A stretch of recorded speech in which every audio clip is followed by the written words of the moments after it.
people, we are back in the building once again. The NBA playoffs continue to roll on. There's been some exciting games over the last few days, last week since we've been back here speaking again. Man like CM back in the building once again. What you saying, my bro? Hey, so much basketball going on right now. You know, the football season's coming to a close, so we can pay full attention to this as we will soon be in that conference final stage. There's a lot to be concluded before we reach there. We're already seeing one team get to that stage for the third time in a row. So we'll see who else is able to get to the conference finals. And hopefully we're gonna have some long series to see out the second round because it's been a good playoff period so far. Yeah, for sure, man. But before we do anything, before we get into it, I'm gonna say big up to our brother Chino, who's still on the islands, obviously resting, relaxing after the birth of his new son. You know what I'm saying, with the rest of the family as well. So big up to them too. But he'll be back soon for sure to join us on some more of these streams as we start to taper out of the season. And everything in all of that. But look, people, before you do anything, make sure you're hitting the like button, subscribe button as well if you're new, notification bell, and all of that good stuff right there. And let's get into that first topic. Big up to man like Rich, just giving us a bit of love in here. Big up to man like Rich as always. But look, we're gonna kick it off, man. OKC currently 3-2 down in their series against the Dallas Mavericks, and obviously CM is obviously our guy when it comes to OKC, seeing his team number one in the West, obviously the youngest team ever to do it, kind of struggling a little bit in this series against the Dallas Mavericks, who last week, I got to apologize to them, man, because last week or even the week before, I said that team isn't good. OKC could get at them, but they've stepped up other levels. Obviously, I want to highlight Kyrie Irving's leadership role he's been taking, where when he joined the Dallas Mavericks, there was a lot of questions of, can he humble himself and say, this is Luka's team? When it's gone the other way around, Luka's kind of humbled himself a little bit, and he's given Kyrie Irving all of the responsibility to lead him because he's been a champion. Do you know what I'm saying? And he's played with LeBron, and you know he's been able to learn a lot through his career and also in terms of his life experiences over the last few years. And OKC, you know, struggling, 3-2 down, have an opportunity to push it to 7 games and be at home for that 7th game if they can do it. But it's looking a bit shaky. So we're going to just pass it over to CM to give us the lowdown, the rundown, and go from there. Yeah. Before I go into OKC, I want to say something on Kyrie. His defense this postseason has been an absolute highlight of everything he's done. You may look at the stat sheet and say, well, Kyrie's not scoring in the first half, and he always turns it on in the second half. But whenever you watch the games, there's a reason to that. He picks his spots in order to take over games, to get his teammates involved, and defense has been a big part of his game overall in this postseason. I saw a stat just now that I'm looking at. He's holding opponents to 31% from free, and that's a part of his perimeter defense. Him wanting to be competitive, and I don't think we thought this Dallas team was going to be this good, but the changes they made at the deadline, that is an example of a team making the right moves at the trade deadline to make yourselves a competitive side for the playoff period. And when you think about the additions of Daniel Gafford, PJ Washington, you have Derek Jones Jr., who's contributing in a big way. These are guys that are competing at a high level. So all credit goes out to them. For OKC, I think Dallas have been able to nullify the supporting cast players to a certain extent in this series, something that I probably haven't seen for the most part on a consistent basis all season long with OKC, because we're a good 3-point shooting team. We shoot them. Our stars shoot the mid range very well. When you think about Shea going downhill, getting into his spots, Jaden Williams as well, and for the most part, they've made it extremely tough for those other guys to score. Even Shea at times has struggled getting into his spots, whether it's guys getting blocks on him, being physical, and that's where a lot of the complaints on Shea kind of trying to foul bait has come from, because it almost feels like the frequency of which we're seeing that is increasing because of the frustration that comes with the physicality that the Dallas Mavericks have played with, and they've been smart with it as well to not really get into foul trouble for the most part. So it's a tough one, right? Because a lot of criticism has gone on to Lu Dort for his offensive performances. Hasn't really been able to get it going on a consistent basis. Jalen Williams, I think he's been decent this playoff run as the second star, as the second guy. Chet Holmgren as well as a scorer. This is his first year as an NBA player, active NBA player. And he's been a bit up and down too, but defensively he's competing. Obviously, when it comes to big bodies, it can be a little difficult for him to keep up with them from time to time, but I think he's held his own. But when it comes to OKC, that loss in game 5 is very tough, very tough on your home court. And now you got to go back to Dallas, where the atmosphere is going to be off the roof, knowing that it's a closeout game. Kyrie, I think he has a 13-0 record in closeout games. So like the statistics are heavily favored in Kyrie's favor. So when I think about how can we get back into this series, how can we force a game 7 potentially and try to win it, go back to OKC, it goes back to the things we do well. In game 5, we didn't knock down the shots that we were provided with. A lot of good looks from 3, we just didn't take it. And whether that's guys that are out of rhythm, maybe their heads in a different space, you know, from time to time when you're knocked off of your game, your concentration goes elsewhere, you're not 100% locked in, you start to make mistakes, whether that's turnovers, defensive lapses, not being able to knock down shots that you usually make. And I think that was a big part of OKC. Another massive factor is the offensive rebounding for Dallas. They have been able to create second chance, third chance opportunities based off of the size that they have and their ability to rebound the basketball, not just on the offensive end, but even on the defensive end. Because you can go out in transition, and then all of a sudden there's an open look for a guy at 3. Yeah. So, you know, their ability to rebound, and to be fair, we are speaking about that with the Pelicans, but I think the Dallas Mavericks do it that much better. Yeah, because you look at because Gafford, right, for example, like he will fight for the rebound. So will Derek Lively off the bench. So it's like you already have 2 guys that are going to do that already. But then when you've got big guys, like big wings like Derek Jones Jr., for example, he's going to be also crashing boards too. So it's like, and this is where it might have to lead into this conversation here, where it's like, look, the fans online are speaking about Sam Presti not addressing the weaknesses of this OKC team during the season at the point of the trade deadline, as if like when you look out there probably was somebody that could have come in there as a center, because Pokashevsky went out the door, right, and they didn't get a replacement potentially to come into that spot, for example, because even if it was going to be a role player, a rotational guy, where you'll keep your starting 5 how it is, but somebody that's in there that in those moments where this is the first time that this OKC team has seen adversity. And this is what I spoke about last week. I was like, how are they going to respond to that adversity? You don't really have much to lean on in terms of any level of experience apart from Shea to say, all right, let's go out there and do it and address, even try and address the weaknesses. So what do you say to that? Do you reckon that Sam Presti didn't do enough to make OKC a bit more playoff ready? Okay. You see where I mentioned Dallas as an example of making the right moves. I feel like when you consider trying to bring in players or trade away players, especially in the trade deadline, they have to be moves that were thought out methodically, moves that you are almost at least 90% sure they will affect your team in a positive way. So with OKC, this is the first winning season with this core.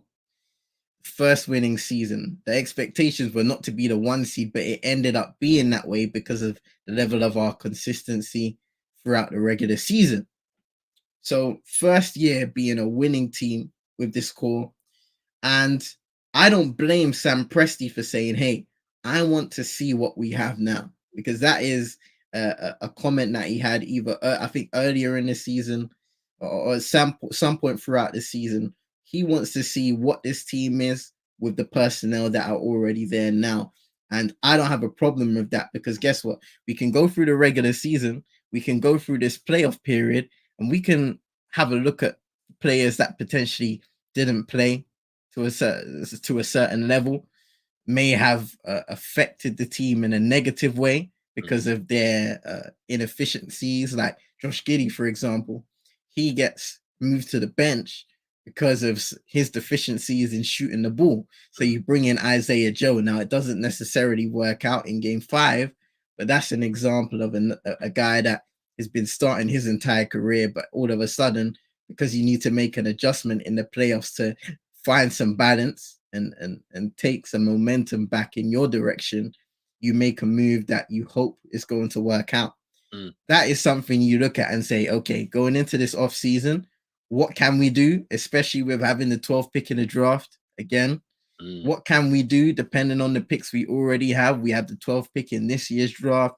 We have pieces that we could potentially move in order to make this team a better side, more competitive when it comes to being in those playoff scenarios, or in general, just bringing more out of Shea, bringing more out of Jalen Williams, becoming a better rebounding team overall.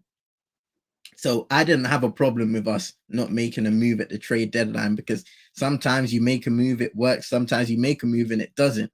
And then people are speaking about, well, were they too quick to pull the button on this guy when he goes somewhere else and he does something, or he develops into being the player that we wanted all along. Yeah. So I'm fine with Sam Presti saying we have a team who are playing at a high level in the regular season, who are succeeding, who are overcoming all of the challenges that they are being faced with. Now the playoffs is a lot more difficult. Yeah. There are so many more challenges to be faced. When we think about top level coaches and their ability to adjust from a game by game basis, as well as great players, we're going up against Kyrie Irving, Luka Doncic, two of the greatest guards in the game. No doubt they will end up being two of the greatest guards in NBA history. And some of the passes that Luka was putting off in game 5, ridiculous. Yeah. Ridiculous. Like, when they talk about Luka Magic, like some of the stuff that he's doing is kind of crazy, but I don't know. Like, I just have this feeling that OKC are gonna push. I can, because you know how the playoffs is, isn't it? Right? Yeah. Teams can turn up, and when they're ready to play, they can play. And it's like the free ball wasn't falling for you in game 5, but I guarantee you, it falls in game 6, and it becomes a tight game because there's pressure on Dallas to close out as well at home. It's not inconceivable that OKC can go on the road and get the win and force a game 7 in their home court. And like, as for the Sam Presti kind of criticism, like, I understand it, right? Like, from a logical standpoint, and I'm a pragmatic type of thinker, so I'm gonna be like, nah, I'm not gonna make this move right now because I don't think it makes sense for what we're trying to build. There's fans that are thinking there's a run at the West right now that you could take in this moment before even anything happens. But what will be the knock-on effect? Let's say you do get to a Western Conference final, you lose it in such a manner against a Timberwolves or Denver team, and that takes a negative effect because now there's a lot more pressure on OKC for the following season, where you were 1. If you don't even get top 3, we're now looking at some of the players and we're saying, no, you're not good enough. Depending on what kind of moves that Sam Presti and the front office makes, like, all of these things can have an effect. Like, and so it's like, I kind of like the methodical approach of, this was a season that maybe was not in the plans at this stage. Yeah, it's arrived, but we're still going to try and be as patient as we can and see players develop.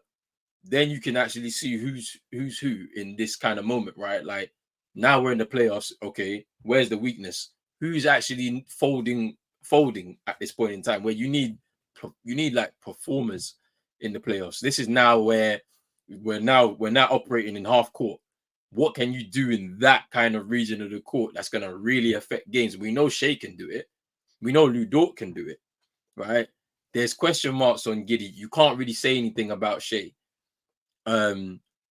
Like, this is what I think Jalen Williams has shown the poise. Yeah, he's shown poise. Like he's been patient, right? Mm-hmm. But then we need to see what kind of jump he's going to make offensively to really take a lot more burden off of Shea and his offensive. Because like Shea's not going to be able to be putting up, 30 plus every or most nights, right, for a regular season, and then having to do the same in the playoffs to carry. We have to be able to see that gap kind of like shortening a little bit between the two, and he needs to give a bit more on offense. And it's like you don't give up on that after one playoff series type of thing or one playoff run. Like, let's see if he can make another jump in year 3, and if he can get closer to where he needs to get to, because he's very patient. It could be a different thing. But so I'm gonna get your final verdict, bro. What do you think is gonna happen now? Like, are you gonna win? Are you gonna win game 6 and then take it to the 7th game? You're gonna win on Saturday? I'm saying we're taking it to a game 7. That's it. From what I've seen from this team all season long, is that mentally, they never go too high, they never go too low. When they're dealt with setbacks, they're able to come back in the next fixture and rectify the mistakes that they made and get back to that level where they know they can play at. So I have faith in this team going into a hostile environment, winning that game 6, and then it's anybody's game back in Oklahoma. I mean, I'm watching that game on Saturday night, so I'm gonna enjoy it. I'm gonna enjoy it. There's feasting. We feasting on some game 6s, but let me get some more comments before we move on to the next topic, because the next topic is gonna be interesting. Yeah, Saturday's kickoff gonna be a vibe. I can't wait. It's the first time in a long time since I played some football, so I don't know how I'm gonna be. But let's see. Well, I can't wait, man. Big up to Rich. Big up to a man like Hanno as well. Big up yourself. He said Jokic turned up. He was always there, though. I can't lie. He was always there, bro. It's the others. It's the Jamal Murrays and the Aaron Gordons that turned up in this series. I can't lie, boy. Listen, man. KCP's on course to get the 3rd ring, bro. There's gonna be some uncomfortable conversations. I can't lie if he gets a 3rd ring, boy. I can't lie to you, but right, well, let's move on to that series now, yeah. The Denver Nuggets against the Timberwolves. Now we're in a situation where we're heading into game 6. Denver have won the last 3 games. They can close out on their home floor after battling back from going 2 down, right? Now, Jokic, he grabbed 40 points, 7 rebounds, and 13 assists and it was an interesting, as they won 112 to 97 at home. Now, let's put this to the side. Let's speak about the Denver Nuggets, just how they've been able to claw their way back into this. Now, I was very impressed, especially in that game 4. There was a run that the Denver Nuggets went on before halftime. Very impressive, right?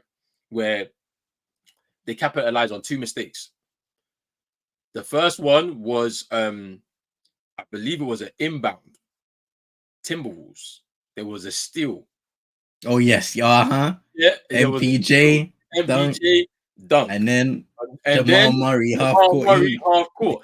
I was like, that little 5-point swing there killed them in the game. It killed them, and for me, at that point, I was like, their heads dropped.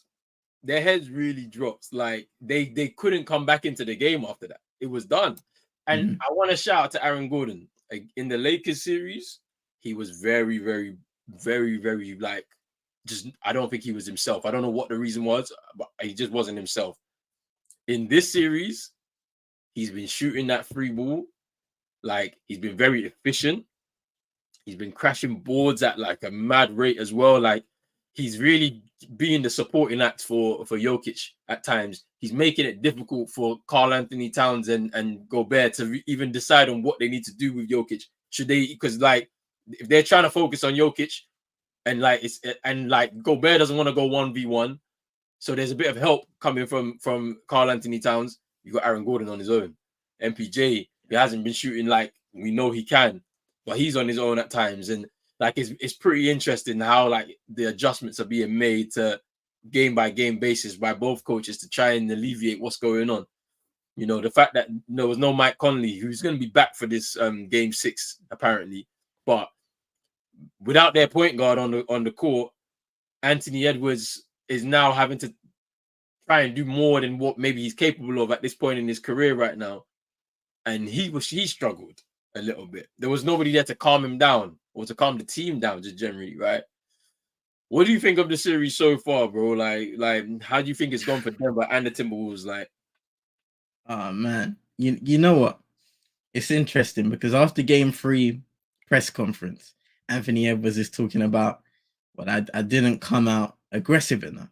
You know, I was, and that yeah, yeah, and that reflected not just on himself but his teammates, because this is the guy that they rely upon to feed them with energy, to guide them forward. And I'm glad you mentioned Mike Conley, because sometimes in these situations when series are spiraling out of control, games are spiraling out of control, you need that experience to turn to say, okay, let's slow it down, let's simplify our game again, let's go.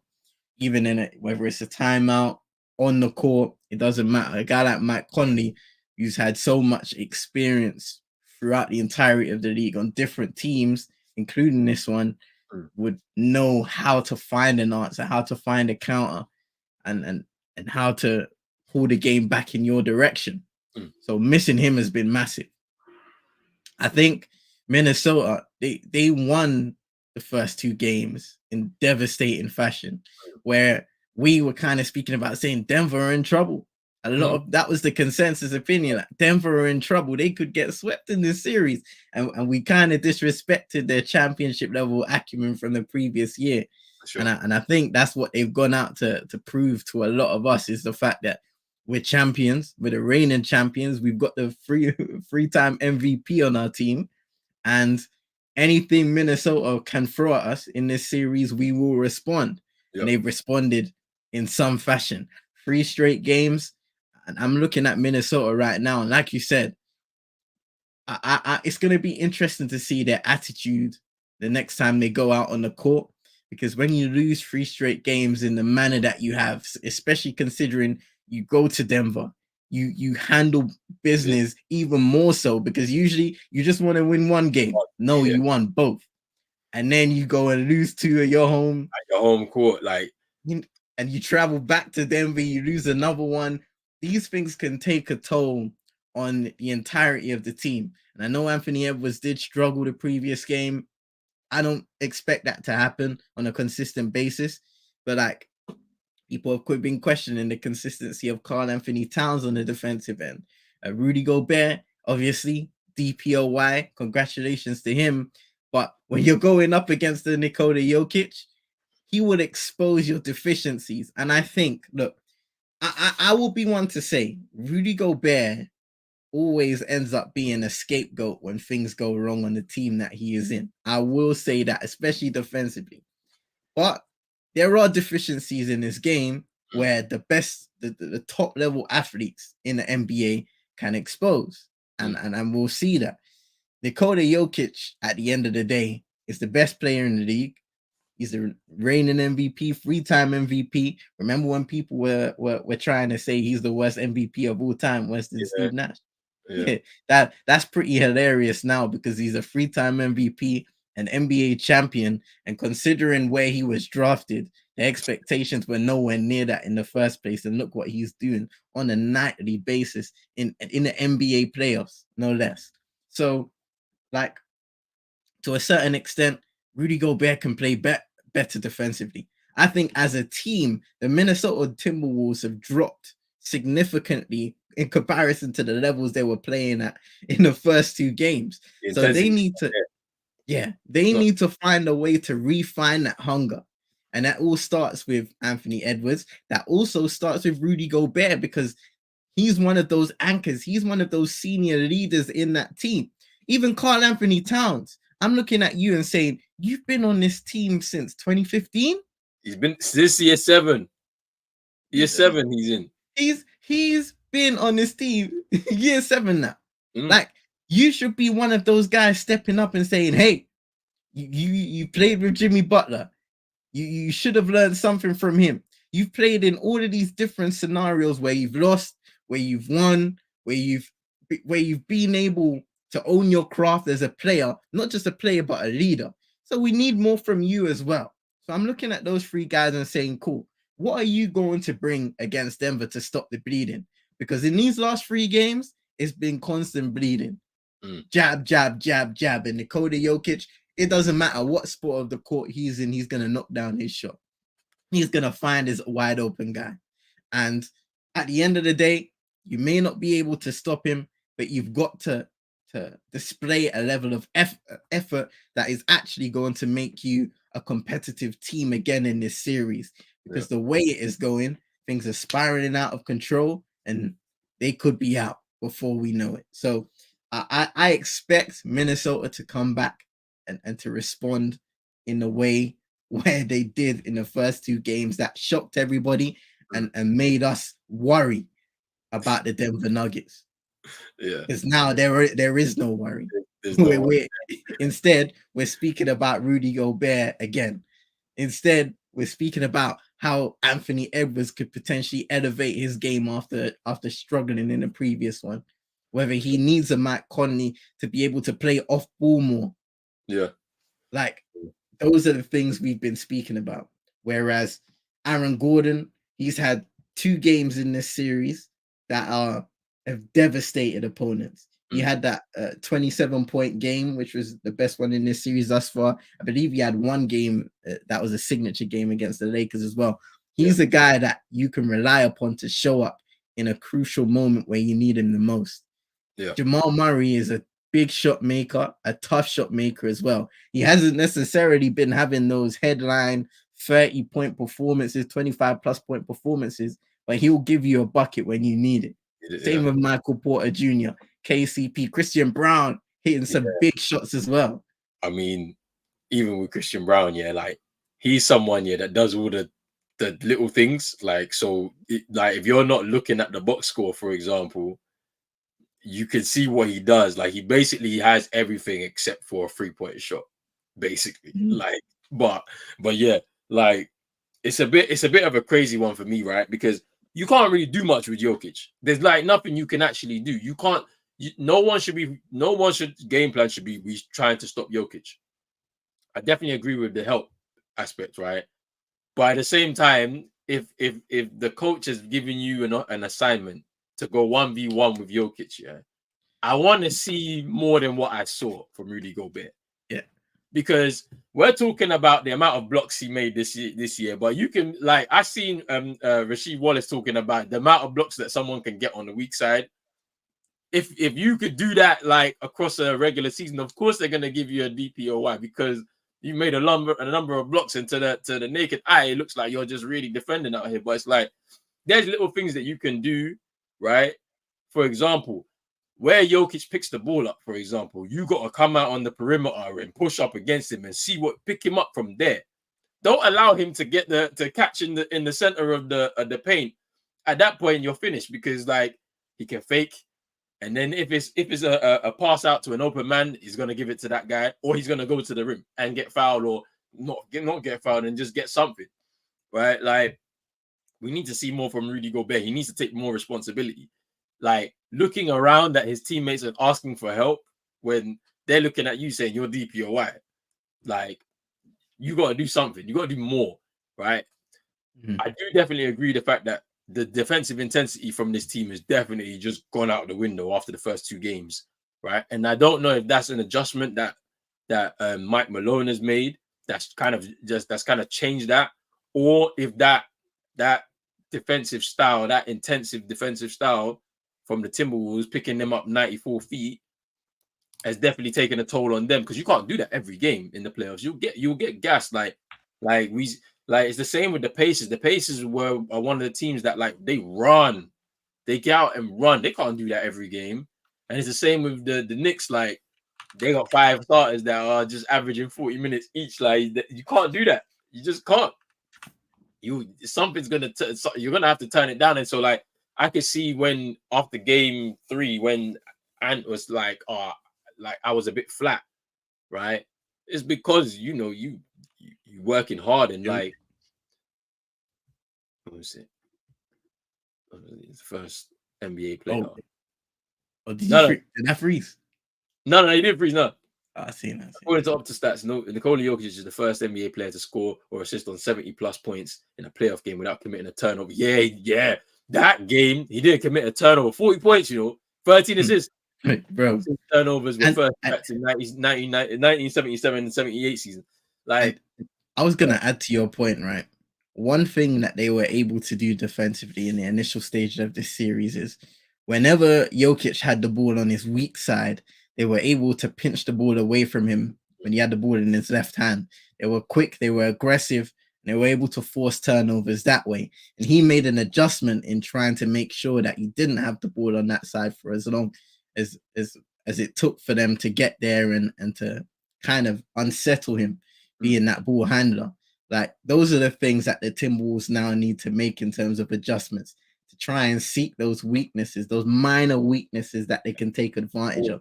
Force him back onto the weak side if they can, but I just don't think because then he'll just move off ball. Then always like I only handle the ball in the area that I know I'm gonna get mine, like which is in the paint. But like he won't need to operate on the perimeter at all. Like you just don't want to have that occur again. But like I think Jokic has been definitely disrespected a lot over the last 3 years, 4 or 5 years maybe. And it's like what he's doing, like last year's run was historic. Like it was really historic. Now, we could say that the path to them getting there was maybe slightly weaker than it is than it's going to be with this one, because this one is now, if you get through this Timberwolves series, doing what he's doing, it's like solidifying everything that you did last year. And you're going to either face a number 1 seed in the West, no matter how young they are. If they get there, that's a big achievement for them. So you're going to have a difficult moment. Or you have Dallas with Luke and Kyrie, where that's not going to be easy. Like they have a lot of interior defense that can be a bit difficult. It might be a bit overwhelming. It's going to be a long series. Like, and then it's like they've had ups and downs already this year, this playoff run, because I don't think Jamal Murray's been great like throughout the run. Like he's had statement games, like kind of like how you mentioned the same with Aaron Gordon, man, like Chino in the building. Bro, the show started 33. Bro, why did y'all make? I'm done. I'm leaving. Bro, I forgot. Oh, wait, no, Yo, don't do it's that. raining. No. Listen. No. Listen. It was like 10:30. Me and the wife went outside to sit down with the low man, put him to sleep, and it's raining. So we're like in the garage watching the rain, and we're talking. And I was like, yeah, I gotta go do the show with my boys at 11.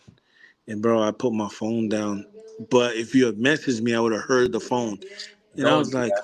I came in the house and no, bro, I didn't know because I know you, bro. You sent me the link last night or early this morning, Today. and yeah, early this morning, bro. I'm on Hawaii time. It's 11:35 in the morning, bro. I know the show started at 11. I knew. I just put my phone down for an hour, and bro, my bad. But I'm here now, bro. My bad. I you got Chino, totally. man. That's on me. That's Blessing on me. to Shengu, Sengu. That's Shingu. that's you. That's Chino. That's you, Chino, bro. You pronounce the names like crazy, bro. All right, well, talk to me. I know you got an opinion on this though, bro. Talk to me Wait, about Rudy Gobert, man. The what'd you way say? Rudy Gobert, Oh, that fraud. bro. Oh, I'm getting in there. Talk to Oh, me. I'm getting. I told you, man. Rolling. It's people want to. say it's biased. You can say what you want, say what you feel, but it's funny how numbers only matter sometimes to some people. But we have to look at the numbers, bro, when it comes to that defensive player. Mm. And the numbers say with Rudy on the field, the Timberwolves have the number one defense in the NBA. With Rudy off the court, the Timberwolves have the number one defense in the NBA. So there's nothing changing. With Wemby on the court, the Spurs have the 22nd best defense. With Wemby off, they have the 29th best defense. With Bam on the court, the Heat have the number four best defense. With him off the court, the Heat have the 28th best defense. That's worse, actually, because it's 29, 30 team, whatever. You got to look at that. Who's impacting what? Gobert ain't impacting nothing. And then offensively, he's a liability. Because, yeah, he set screens, but you can't post him up. And I'm breathing heavy because, guys, I'm holding legend because I put him to sleep. And this boy weighed like 22 pounds at 3 months. Boy, he heavy. He a big boy. I'm telling you, he going to be banging with them down low. He going to be in the post. That boy heavy. I'm breathing heavy. That boy heavy. Hold on. Let me Don't wake call him him. up. Don't That's wake him like up, bro. father like son, man. We've been seeing Chino's clips in the post, bro. Bro, Moving like that Kendrick boy Perkins. heavy. Hey, they be calling. Hey, Since I've been to Hawaii, they've been calling me Cat. And why they call you cat? Cause I'll be shooting and posting up. I'll big be purr, out yeah, there. big purr. We've heard. No, not big purr. But Rudy is a fraud. But if we're talking about the Minnesota series, Rudy could never guard Jokic even when he was in Utah. He was like, I got him. I don't need help. He was like, brother, I got 47. Brother, I got 47. I sent a message this morning in my Heat group chat because they were saying if Minnesota had a Bam, they would have been better off than having a Rudy. And I was like, yeah, because nobody can go gold for gold with Jokic, but Bam can go silver for gold. Right now, Rudy's going copper for gold. Like his shit fake. Hey, That's hey, copper. hey, That is copper. Alfie, Alfie, yeah, Alfie said Yeah, that Rudy Gobert should have went on paternity leave, bro, because ooh, But look at this. Okay, Roland, and this is another thing. ooh. And Roland, this is another thing why I give up on all the NBA accolades about defensive player, MVP, all that. And I know you feel the same as a Tatum fan, as a Celtics fan. I know you probably feel the same because it doesn't make sense. These voters are a joke. So only thing I'm focusing on is get good in the summer, get a good team, and go win a championship. That's the only accolade that I really care I about is care winning about a the championship. championship, man, because like Because it's a because joke thing, bro. It's a because they saw game two what Minnesota did to the Nuggets without Rudy, and they still gave him a defensive player. It's a joke thing. no, I mean, it would have been even more of a joke if they gave it to Wemby, though. I can't lie. Like to push the agenda, yeah. Because remember, I was telling you, they were trying to do the whole he's better than LeBron at 19 type of agenda. If they had given it to But him, I would have been like, yeah, finish it all because there's no point. What's the point? Like, but bro, you got You look at Bam numbers, bro. You see like the Bam. impact. Bam's an undersized center, and look what he's doing. The He's impact, bro. But you building know that. what? Like, but the thing what Bam been saying for years is, you know what? It's what it is because these guys that vote, they just look at how many blacks you have per game, and I'll give Rudy that he do have that because, yeah, you're gonna get those type of things when you have Ant Man and you, but he was getting blocked in Utah, so the Timberwolves have a good defense. The Denver Nuggets just have the best player in the NBA. I don't know if you guys spoke about that in the series, but it's like Jamal Murray. I think he's getting healthier, not healthier because you don't get healthy in the postseason. You just get the pain become manageable. He's I picking think his the moments. calf is, huh? He's picking his moments, isn't it? Like Yeah, he's not trying to go force it, deep. Yeah, force it. Yep. yeah, he's picking his moments. Like, And cat is just.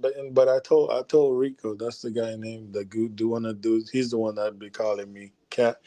I said, don't call me that zesty mom name because he is too soft. Because I've seen people switch on cat and he's still outside trying to get a three.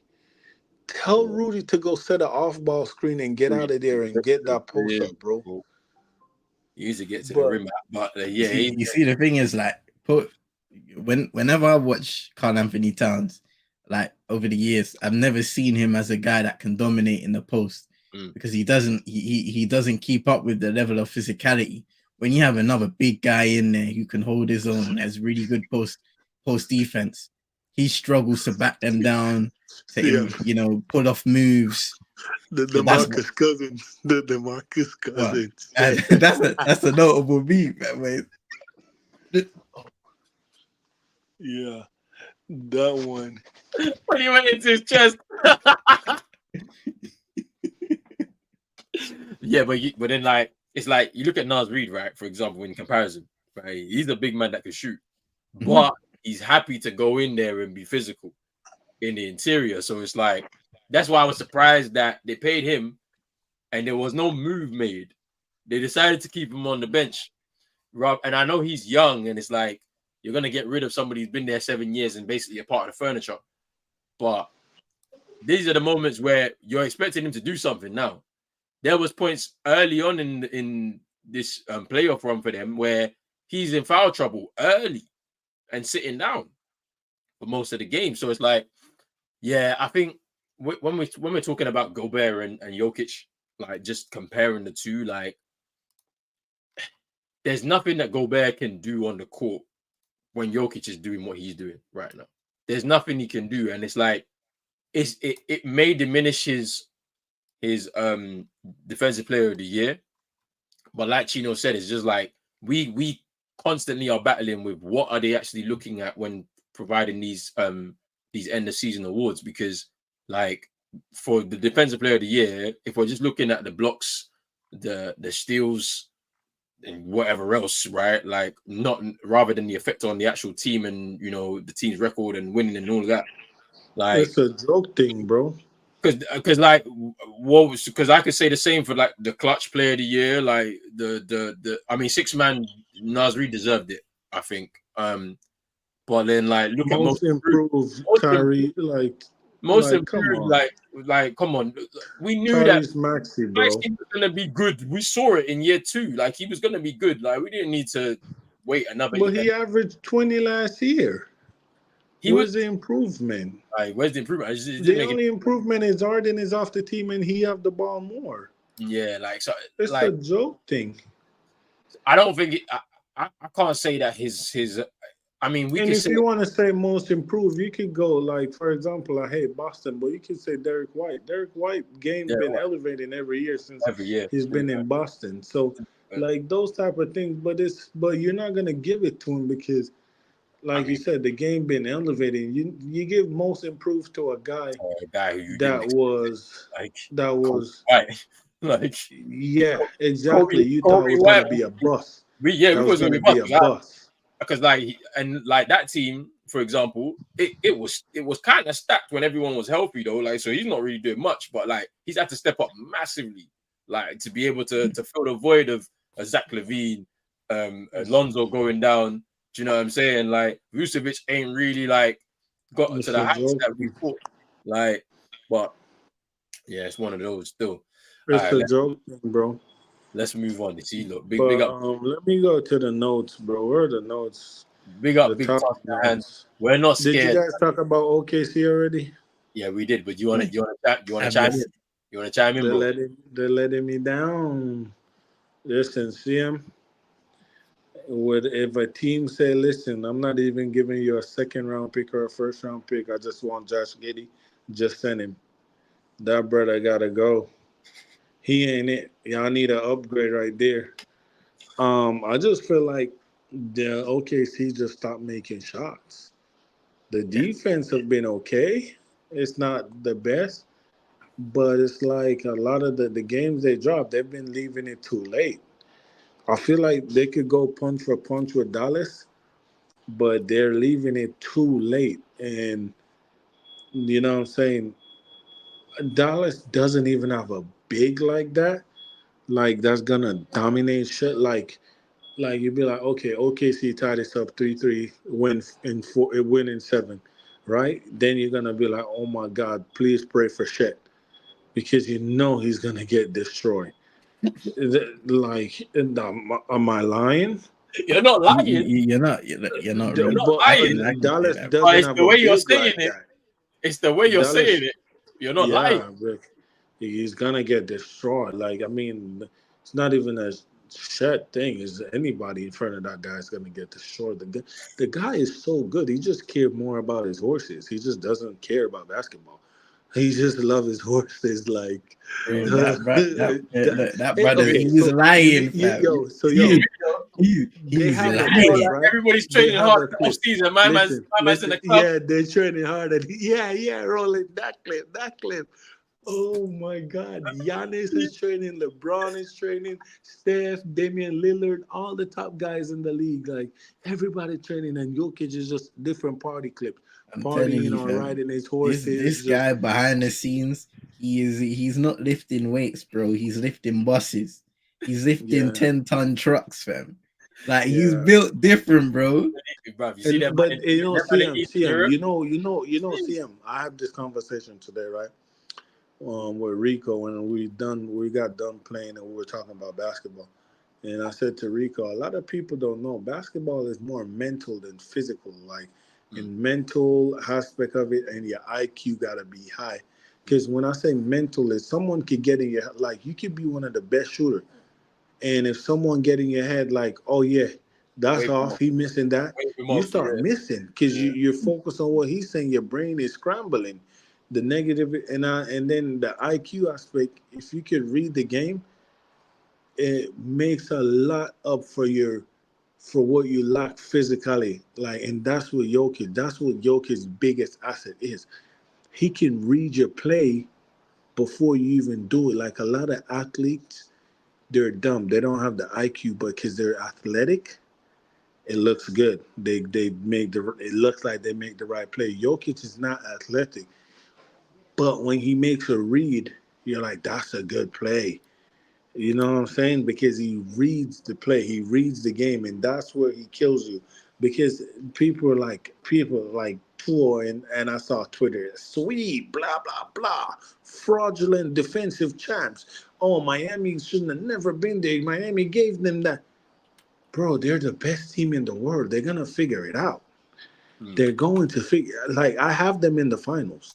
I don't But then, care like, who they get. when they went two down, yeah. Apparently, yeah, Yeah, all Mike Malone had to do, yeah, was this. He showed them the videos of all of the people on ESPN saying that they was done and all of this type of stuff. He just showed them the videos of that, like a compilation of that, yeah. And they was like, all right, cool. but he also make adjustments. He Yeah, he also made make the adjustment. Oh yeah, he adjustments Hmm. definitely made because the adjustment. Ant Man don't. And then another thing with Ant Man two, Mike Conley coming back tonight. Ant Man need Mike Conley because Ant Man haven't figured out how to be that facilitator. Like He will when though. the double comes, He he will though. doesn't know what to do. He will though. He haven't. That's the next step in his development. He doesn't know what to do, and you know what I'm saying, it's causing turnover or it's causing bad plays, bad shot, getting late in the clock. So he doesn't know how to be the floor general Yeah. and still be the scorer. You know what I'm saying? He doesn't know how to be that maestro, and that's too. So Mike Conley takes a lot of that off his shoulder, being the ball handler, Mm, and Ant Man, you know what I'm saying, just slashing off him or coming off ball picks to get free and get shots. So he's more free. He's not playing free right now. mm. It's on him to dictate the play, but the defending champs, they're just stepping it up. Bro, they haven't even have a good game from KCP yet on the offensive end. I know, They haven't even have a good game from Michael Porter Jr. yet I on know. the offensive end. So when them two guys wake up, it's gonna be deadly. I Yeah, mean, obviously Aaron Gordon, he woke up. He's doing it. He really figure out like stop letting like because Aaron Gordon, right? They have Gobert on him. They have Rudy on him. He's not gonna come out there. He's gonna sit there in the corner. And then if you do get it and you wait for him to come out there, you are faster than him to blow by him, and you got bounce to get dunks. You don't lay up. You get bounce where he's not gonna block you. He's gonna foul you. You know what I'm saying? he's So just they Mark like, Malone figure out that part of how to beat him. But Denver, I think Denver take this in 6. But the OKC, I want to see that go to 7. I hope they could. They're a young team. I wouldn't want to see them go out like that because I'm looking at them right now and I'm like, bro, looking very fraudulent as a 1 seed, not going to the conference final. You know what I'm saying? And the scary thing for OKC is Mr. Irvin haven't even woke up yet. He's been strolling. You're getting beat by PJ Washington. PJ Washington, who Brittany ran a scam out of a baby in child support. That's who the guy who's in the strip club every weekend. That's who's beating you up right now. So you got to figure it out, and you got to figure it out quick because it cannot be on Shea and Dort alone. Because Dort's not playing bad. Him and Shea, they've been doing their thing. J Dub, you haven't. Hello. You haven't really been lighting it up like that. So, but yeah, they got to figure it out. I don't know if we're gonna shift to the East yet, but continue rolling. I'm gonna say this though. Who wants Boston next? Who? I think Boston is in the final. Like to be honest, so start talking Who? about who won Boston next. Just Because relax. it was all singing. We Nuggets in want 5 when Boston. Boston get to the final. Nuggets in We 5. want Boston. And then when we come and see you now, everyone's quiet. Why? When everyone was quiet. Why? We said that this is what we're gonna do. We're playing the way we say we're supposed to. But you people still want to keep moving the goalposts. I don't understand. When we win, it's like, oh, the path is too easy. Everyone's banged up. So, they're good. What do you want them to do? How can certain man said, I don't want to play because we're not going to win yesterday. Donovan Mitchell was like, yeah, I'm not coming back for this. Like, let me rest my knee. Hey, Why did Carrie's the best? did, Yeah, I'm not playing this game, man. Let them others go. did you man see Ric Flair's tweet Now, what do you when say?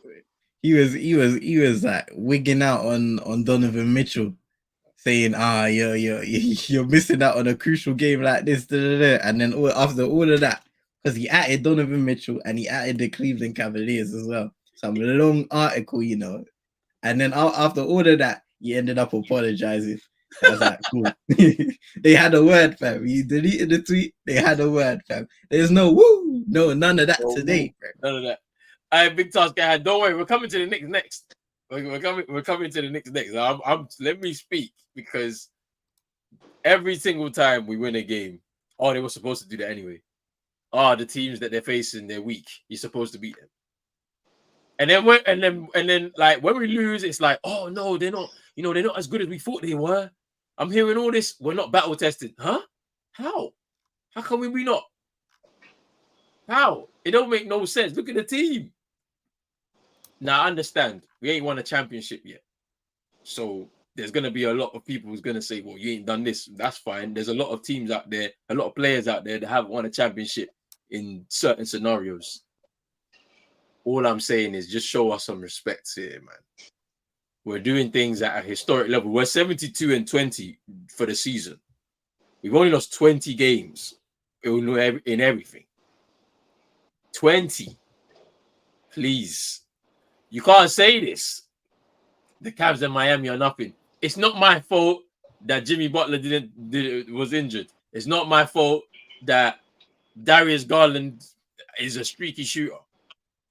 It's not my fault. Like, Max Strus is still mad that we cut him. We waived him. He's still mad, you know. But he couldn't do much. He couldn't do much. Like, all I'm saying is, yeah, if you want us next, we're in the Eastern Conference Finals. Come and join us. Big task at hand. Bring the Knicks, man. Join us if you can beat the Pacers. I don't know if you can. It's a big game 6, though, for sure. But look, I'm going to say this about the Celtics, right?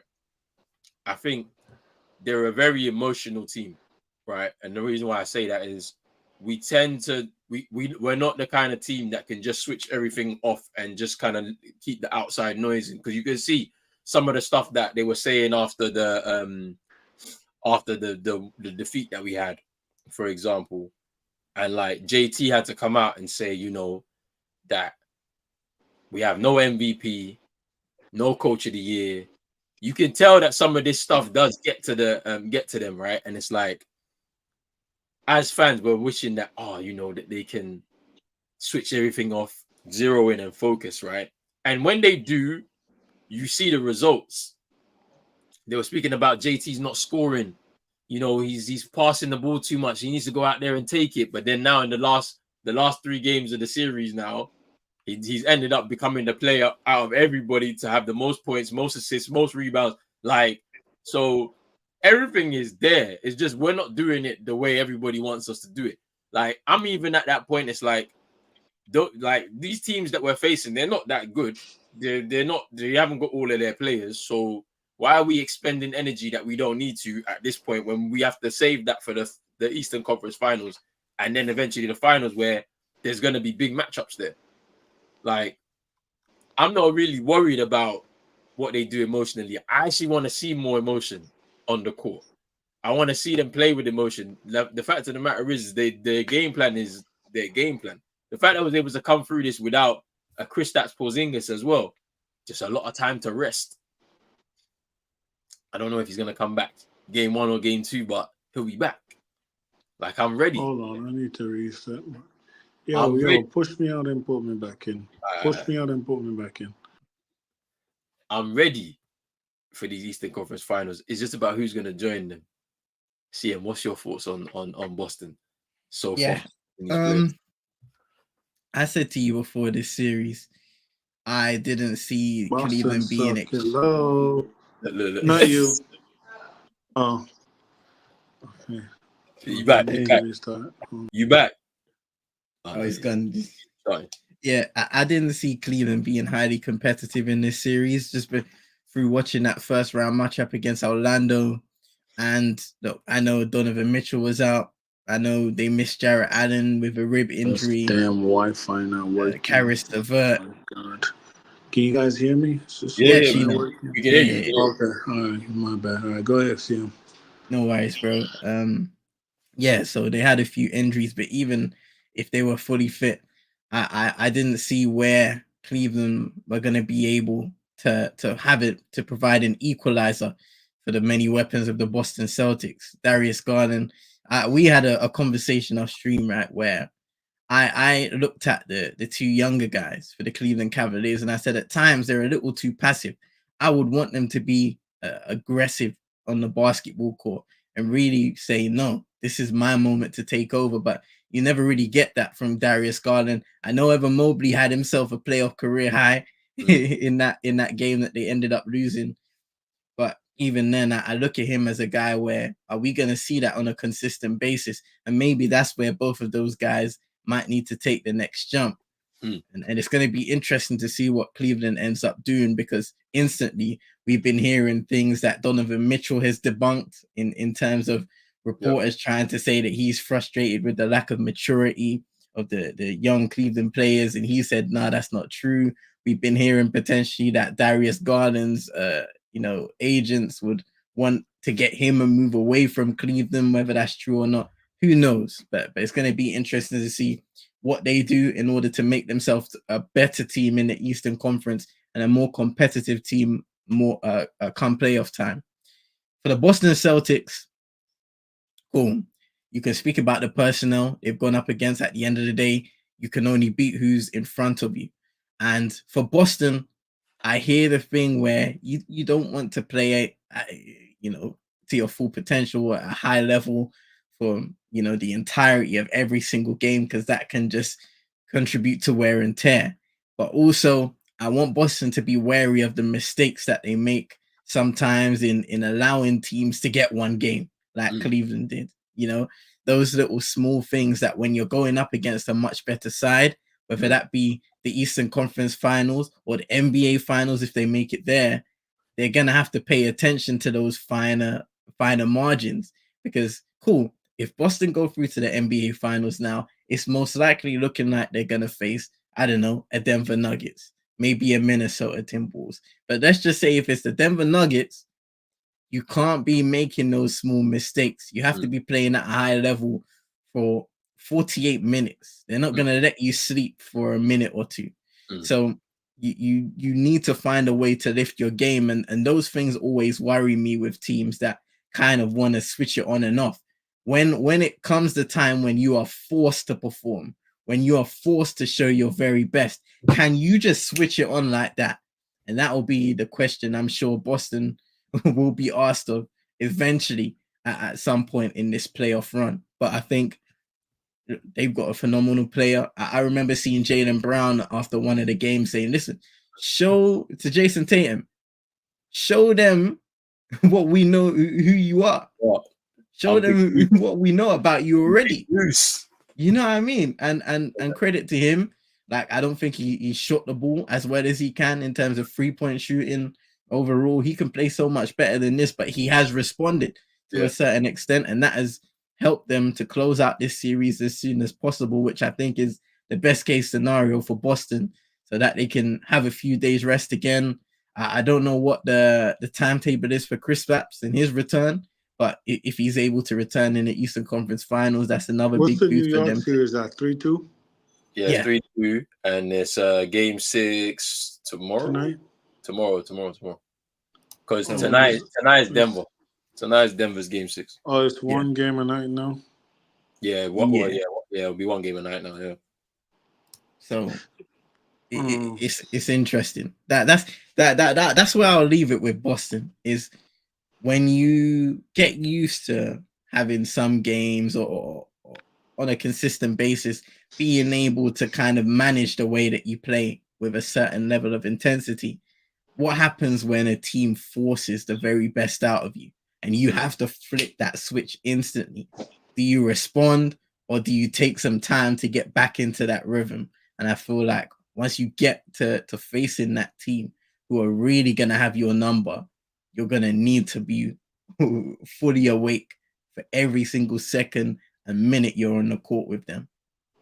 I think whoever we face in the conference finals, you're going to see the switch flicked on. I just have that feeling. I feel like switch. So let me be honest. They handle business. Let me say my 2 cents. Let me say my 2 cents. Go on. I'm gonna say my 2 cents, and I'm not hating. It ain't no switch to be switched on. Boston don't have no dog. They don't have that guy. Okay. They don't have that guy. Okay. Respectfully, like, no, with all due respect, they don't. Does Boston have a Jokic? Talk to me. Does they have the Jokic? We don't need one. Okay, but you can say Denver have a Derek White. Listen. Denver have a Derek White. Denver have a Jason Tatum. Denver have a Jaylen Brown. Denver have those guys, but they also have a Jokic. What I mean by that, they have guys that can give you the same thing that those guys are giving you. You know what I'm saying? Denver have their own Peyton Pritchard.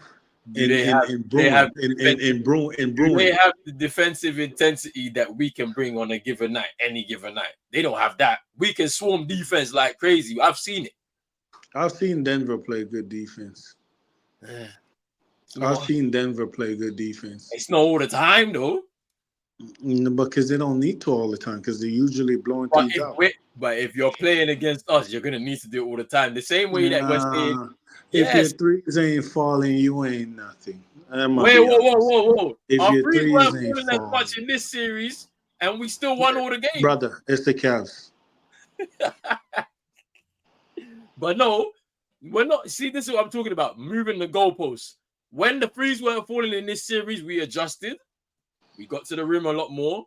We got to the free throw line a lot more, and we did what we needed to do. Now it's the Cavs. No, you can't do that.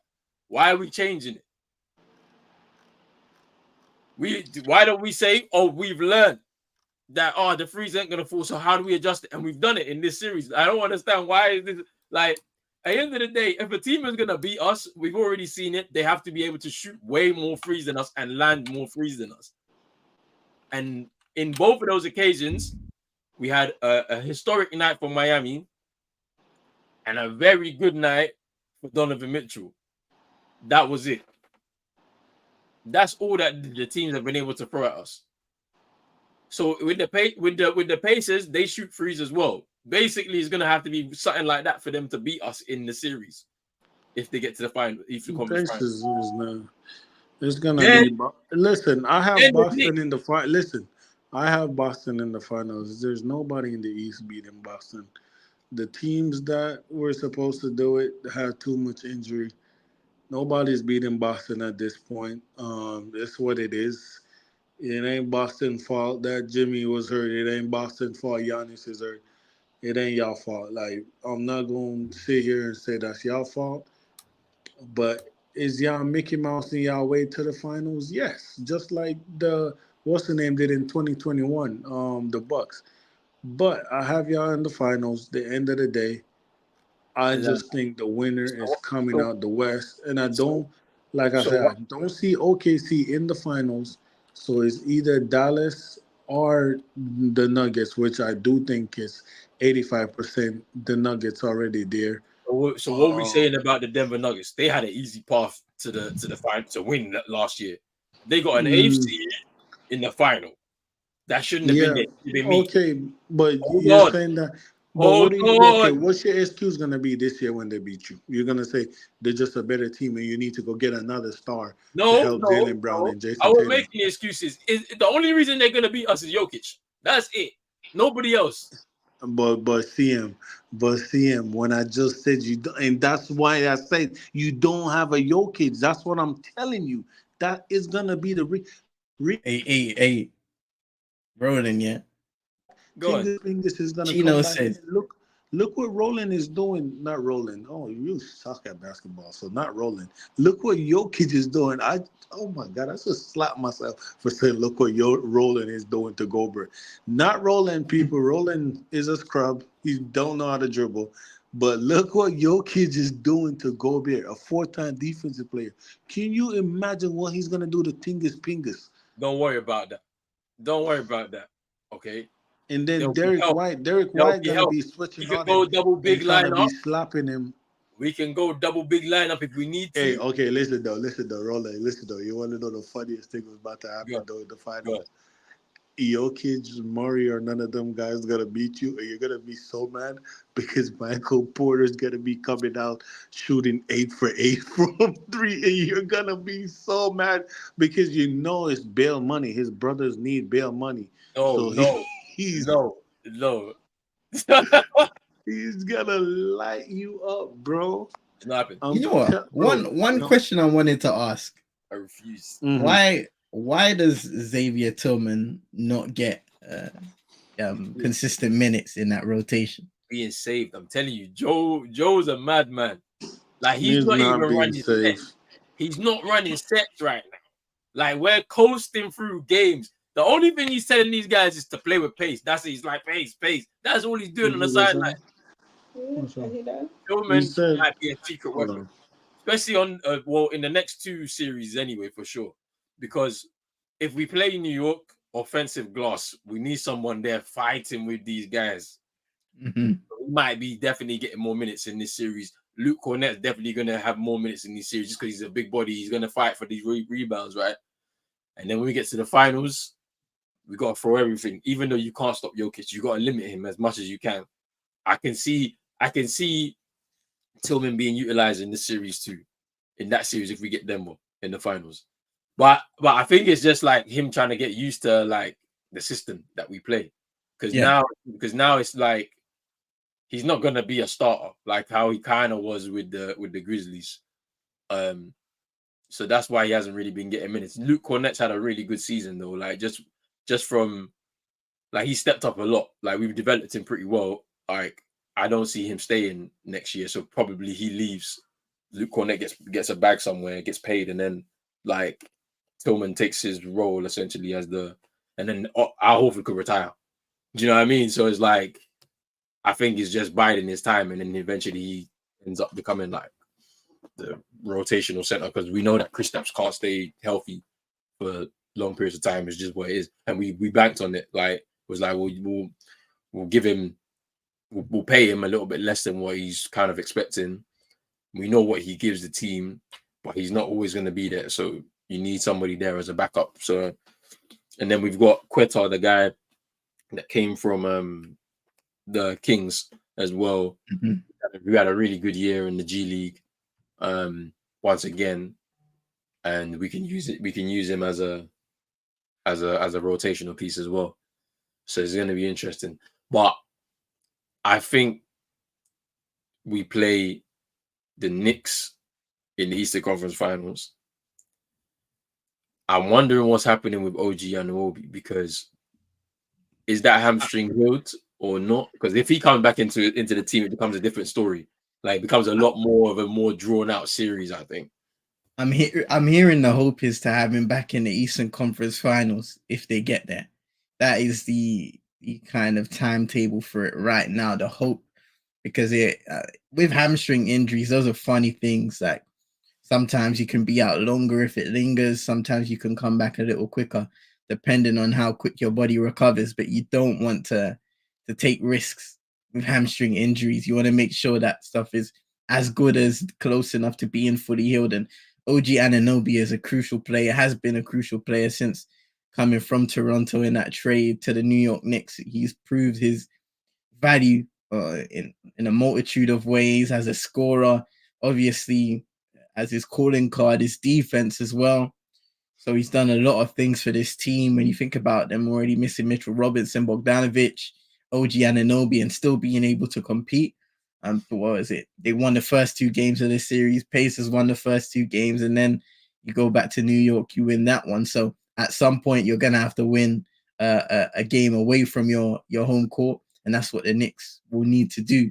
But Jalen Brunson, speak highly of that guy, man. His level to compete, even when banged up, because he's picked up his fair share of injuries in this postseason too, and he's been able to compete at a high level, score points with the best of them, go toe to toe with a lot of the things that defense have thrown his way. Yeah, just a lot of compliments towards those Knicks players because they're competing. And I know there will be a question eventually of how long can this last? Because when you look at the level of production from the likes of Dante DiVincenzo, Josh Hart, Brunson, like we just mentioned, guys that have already been out, where potentially if OG comes back, there's going to be a lot asked of them. And when you're going up against, it's a different game when you're going up against the Boston Celtics, who are, clearly a better team and were by far the best team in the Eastern Conference. It's going to be a difficult task if they get through the battle with the Pacers, which I also think is not guaranteed. Yeah. Now, Indiana, they're a confusing team in many ways, because when I look at sometime Pascal Siakam, I feel he had a decent first series against the Bucks. His production has kind of gone down a little bit in this series. Tyrese Halliburton, he's been up and down as well. I think he's had a good game or so per se on the offensive end, but I think he can be better and should be better and needs to be better for this Pacers team to be competitive in any playoff matchup in order to get out of a series for the long term. So they need him to do better. I think TJ McConnell has probably been their constant guy, their most constant player on both ends of the floor, coming off the bench and providing them with a spark each and every single time. Miles Turner is another guy as well who's had some good games in the previous series, and they need him to step up again. So those questions will be asked of this Pacer team. Do I think that they're potentially good enough? Put me on Twitter, because I asked you guys, CM and Roland, what does Miles Turner do, bro?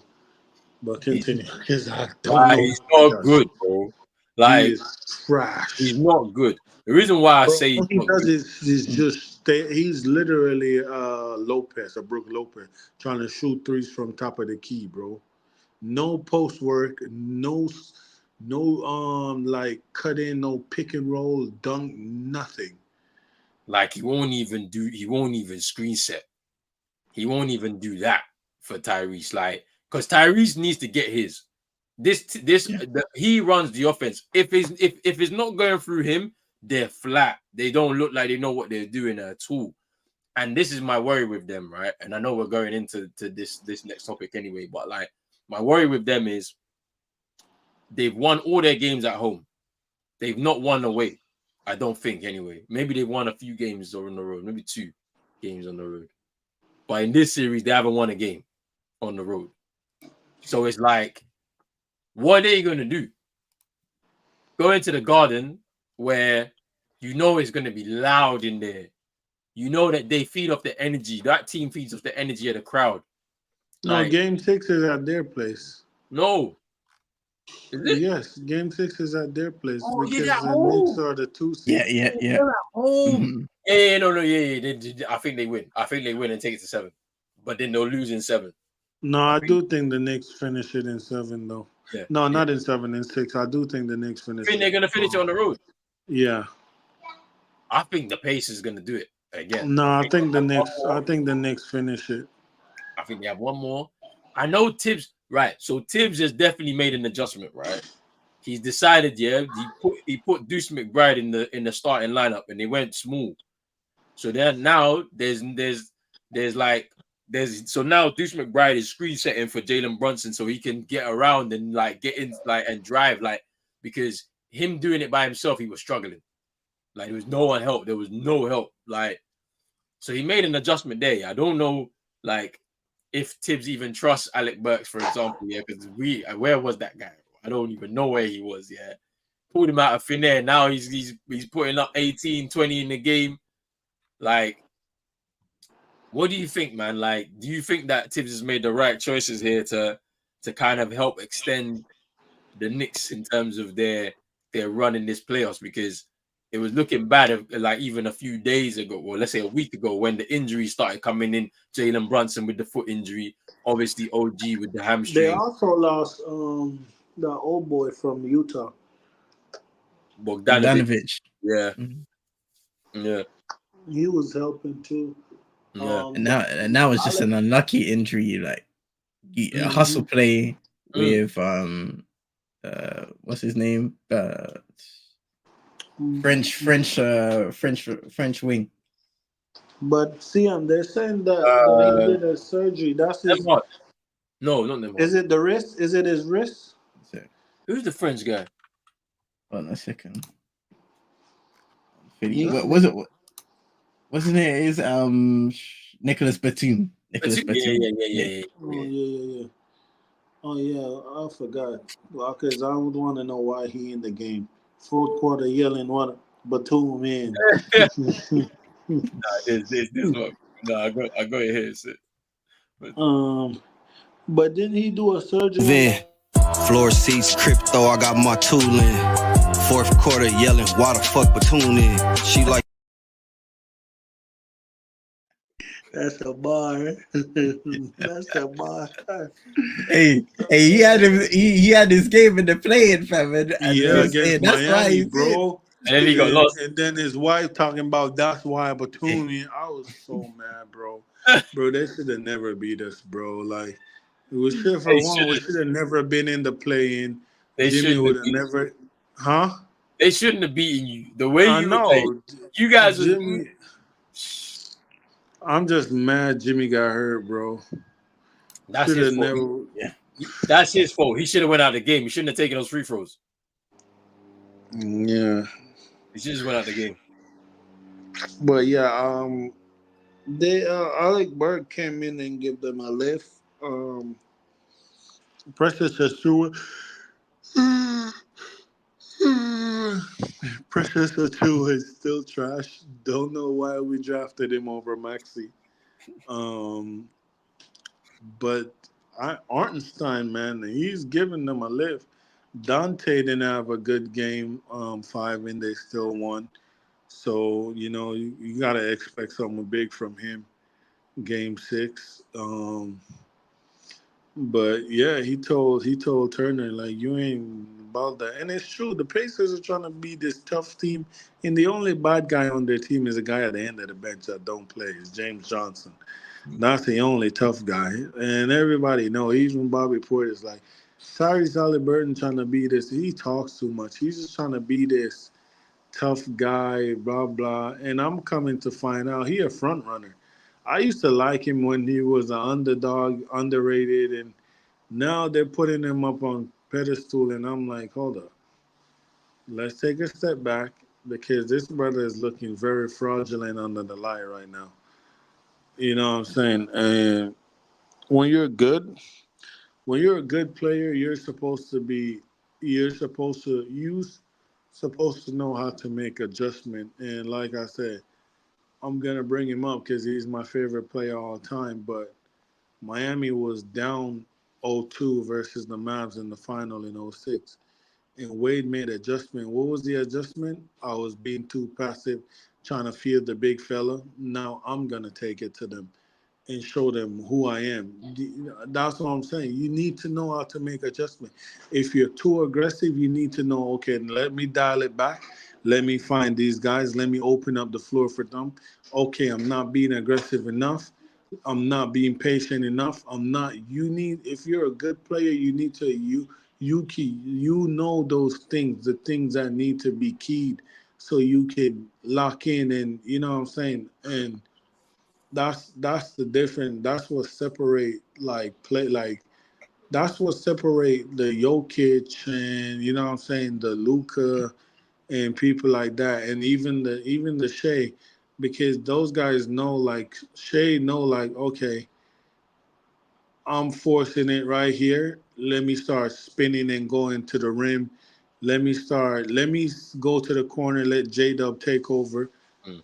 You got to know how to do that. You know what I'm saying? You got to know, like Tyrese Halliburton. I just feel like the only time I see him talking or yelling or screaming is when his team is up by 15 or 20. I never seen him like talking to his teammates when they're down 10 or down 5. Like, here we go. Like, am I lying, guys? Let me know. Like, let me know. Like, I don't see him doing none of that things. Like, yo, let's go. Here we go. Yo, not right there. You switch that. Blah blah. Like none of that. Like that was separate the player. Like that's what separate role player from star player, and then what separates star player from superstars or like what you see the Jokic and the LeBrons and the Giannis and the what you see those guys do. You notice I didn't say Tatum, but yeah. No, no, no, no, no. You can't do that with Tatum. No, Tatum, Mr. he, Sidestep, Mr. Sidestep 3 brick. Yeah, no, he's elite. Don't sidestep try it. 3 brick. He's Let elite, bro. sidestep 3 brick. Elite. Sidestep three So brick. elite. So elite. Sidestep, So elite. sidestep You're three talking to brick. me, but your best player is Tyler Hero. Please, let's stop Jeez. talking. Oh my God. Yeah, He's not even, bro. He's not he's your even. best player. He's not. He's not And even. you Or think that Donovan Mitchell's he's coming there for okay. the. You're going to trade Magic Beans for Donovan Okay. Mitchell. That's not happening. Okay. Cleveland want Jaime. They need wings. Okay. No, Here's the thing. no, Here's the thing. no. If I'm Cleveland, do I want Austin Reeves or Jaime Jaquez Jr. on a rookie contract Send him for to the next 3 years? send him to Atlanta Huh? for the number one pick. Send him to Atlanta. Yo, let's start the rebuild now. Send him to Atlanta for the number one pick. But Atlanta is looking to trade Trey Young too. Send him to Trey Young is on the block. wherever. Anyways, hear me out. Let me tell you this real quick. Jimmy, Bam, Jaime, Jovic, Caleb Martin. Who was on that team? Terry Rozier. Who was on that team? They're all Kevin Love in his old age are all Patty, better than Tyler Hero. Are all better Patty, than Tyler Hero. Huh? Patty Mills. No, I don't know. That's a ghost. I don't care what you say. Tyler Hero should stay at the Miami Heat, man. The longer he's there, and the longer you're gonna not have a championship, the longer you're gonna be in a play-in. That's all I'm gonna say. CM, what do you think about the Knicks and Tibbs, man? Is he handling this situation right? Like, are they gonna get to that conference finals, or is it gonna fall apart in Game 7 potentially, or even tonight? I don't think it's gonna fall apart for the Knicks. We've known Tom Thibodeau over the years to be a guy that keeps his rotations tight. In the playoffs, he'll play his guys high minutes, the guys that you trust the most, until he's forced to dig into that rotation with injuries and so forth. So I think in terms of coaching, he's doing what he needs to do, and he's allowing his players to go out there and to compete. Because I think that's the most important thing. When you look at the Knicks, no matter what has happened to them in terms of injuries and so forth, one thing that you'll never question that team for is not being able to compete. They compete on every given opportunity on a nightly basis, game to game basis. And I think we're going to see that. Now, of course, these little things in terms of missing players like OG Anunoby, who I feel like is their X factor, it will come to bite them. And then guys playing a lot of minutes, banged up, all of these things end up, rearing this ugly head when you meet the wrong opponent. But I think against the Pacers, they should be able to get it done. And if they don't, it will be because a guy on that Pacers roster or multiple guys on that roster stepped up and they played on both ends of the floor. If the Pacers can show us that defensively they can compete on a consistent basis, if they can show us that, then fair enough, fair play. Because in the regular season, they weren't a good defensive team at all. And in the playoffs, they've been up and down. So if they can show us that they are capable of doing something and really disturbing this Knicks team, fair play. But I think other than that, the Knicks will get it done. Fair, man. I mean, I want that series to go to 7, just because you know that Just final... because you need all the help you can get to the finals, so you can rest. I'm a hoop fan. Hey. I'm gonna watch the games. I need to see the games. You can say whatever you want. You're in Cancun right now. Jimmy's there. Pat Riley's saying, "Hey, Jimmy, you need to let me play it for you because you weren't here last week. Let me play it for you. Let me play it for you." For him to say that, I thought, is that Jimmy trolling, or is that Jimmy serious?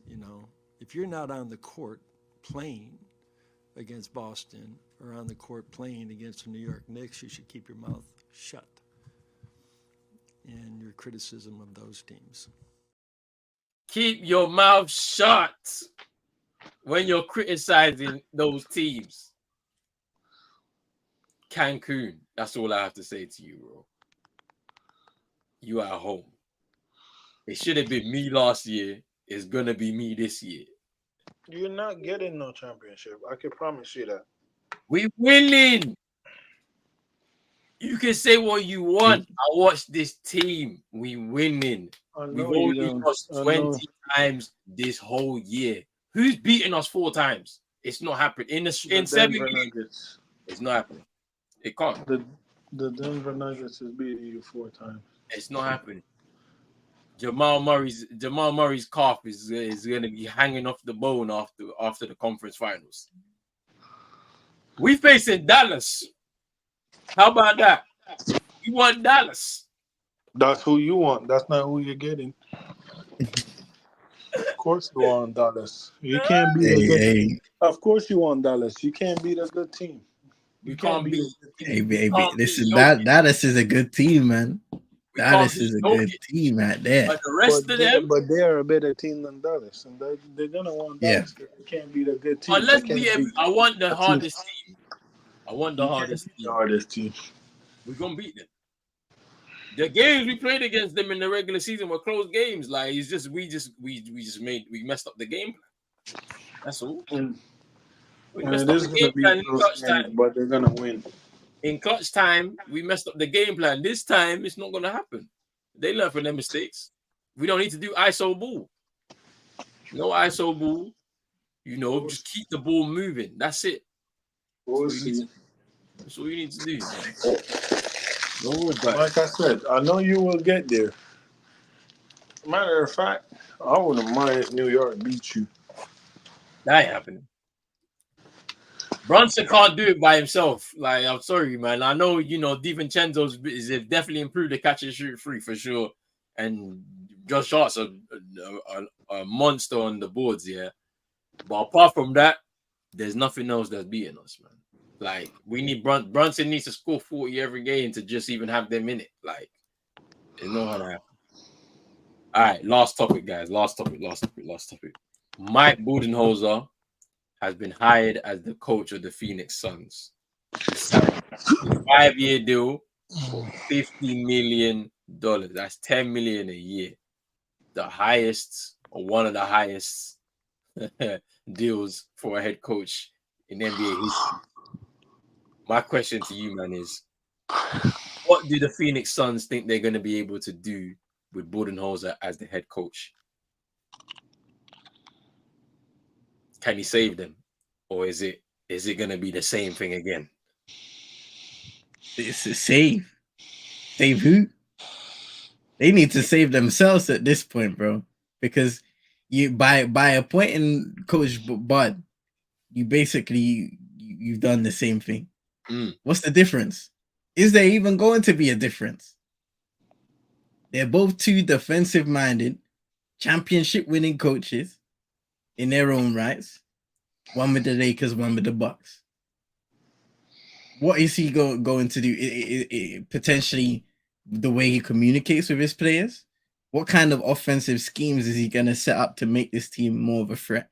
He won't be able to keep them on the floor more than their bodies hold up. They're going to have to be fit. They're going to have to be a better team. Phoenix are going to have to find a way to construct a better team around their stars. Can they do that? We had the conversation about Coach Vogel being the scapegoat for this team, and inevitably it was always going to be the case if they failed. Coach Bud, the way I see it right now, if they don't make significant changes, it's just going to end up being the same thing Frank Vogel was to this Phoenix Suns roster. I hear it, bro. Like, because it's like it's like lightning striking twice. It never happens, but it will probably happen here because unless you're gonna get them guards to completely buy into a defensive system, which is not gonna happen, how do you improve on last year? Because like you're saying, it's not even about communication. What communication? What can he say to them apart from give Nurkic some help?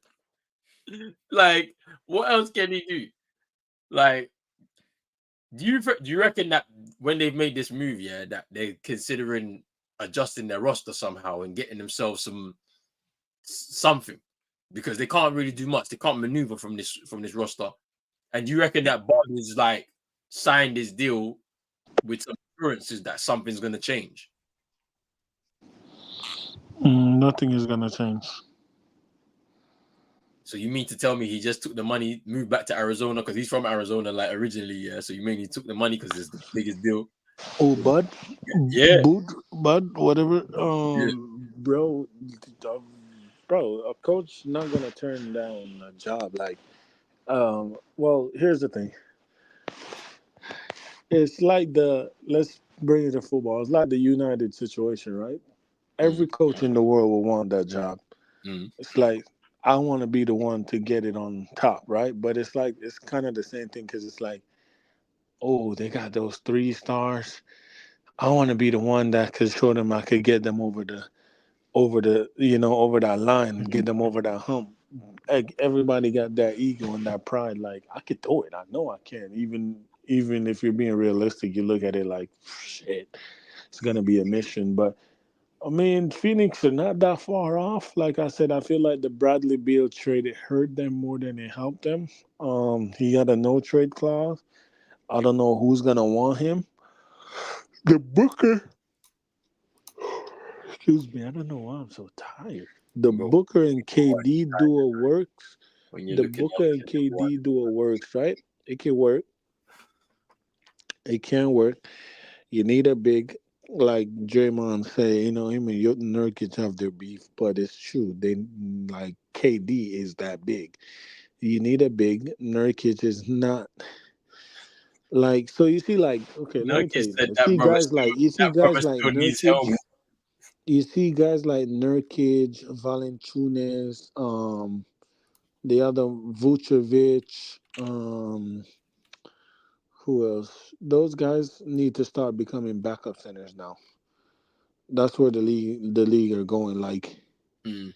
those guys are not they are not dominant in nothing that you need them to be dominant in. You know what I'm saying? Like they're not quick on their feet. Like I'm saying though, like even though Jokic is not quick on his feet, at the end of the day, he's still a 3-time MVP. He You know does what it. I'm saying? He does everything else. He does everything else like assists, rebound. He's very intelligent. They're not Jokic. Yeah. They're not Embiid. Embiid can give you 30 any night. Yeah, you can be like, but you're getting 20 from the free throw line. It's still 30 points. I mean, I hate on it when it's against my team, but which he barely ever put up 30 against us. But he can still get you 30 a night. He do other things. The guy just don't take care of his body. But what I'm saying though is those guys are going out. Like those guys are becoming backups. You come in, you give your Jokic, your Embiid, your Porzingis or your Bam, because like those guys are different type of center. Like a Porzingis is a stretch, right? Stretch five. Bam does everything else.